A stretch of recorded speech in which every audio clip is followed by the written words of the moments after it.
Allora, dopo un viaggio che ho fatto in Romania, peraltro la Romania è un posto assolutamente da visitare, bellissima, paesaggi, strade, gente fantastica, ho capito una cosa: lo smartphone è uno stalker. Apro una breve parentesi, così capite anche come sono fatto.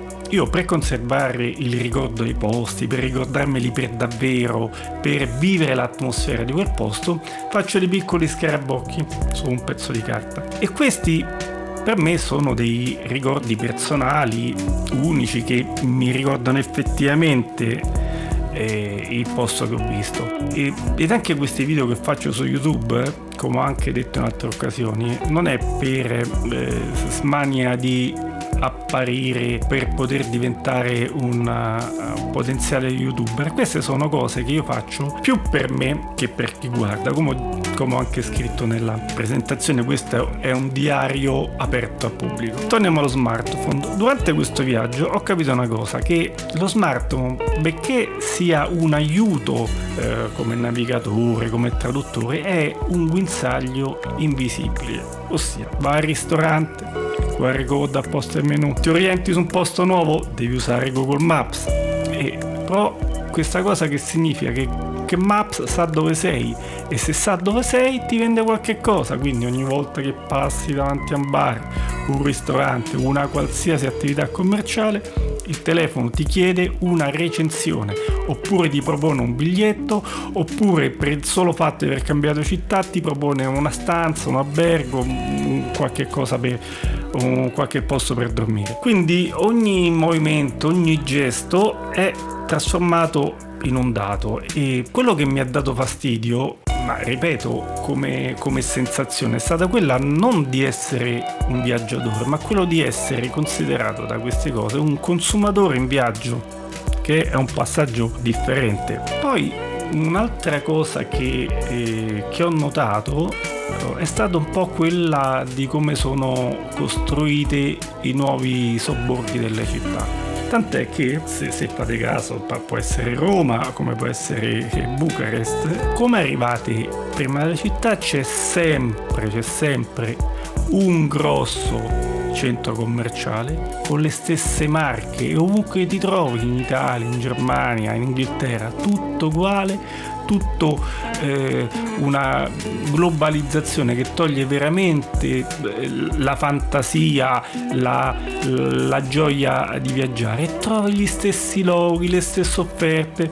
Ad esempio, al centro commerciale troverete sempre il negozio famosissimo francese di articoli sportivi, non so quante catene di elettronica, i rivenditori di telefonini con le schede SIM, qualche catena ultra famosa di fast food o di caffè. Questo è un po' quello che si trova sempre. Ed anche poi quando ti interfacci con queste persone, benché io, a parte le lingue un po' mi piacciono, ma anche quando parto io mi preparo sempre un piccolo frasario nella lingua del posto, non perché voglio imparare effettivamente quella lingua, perché in 10 giorni cosa puoi imparare? Puoi imparare solo qualche frase, ma questo ti serve per avere un po' di empatia con le persone con cui verrai a contatto. Invece quello che mi succedeva, che come capivano che ovviamente non c'era un confronto, iniziavano a parlare inglese.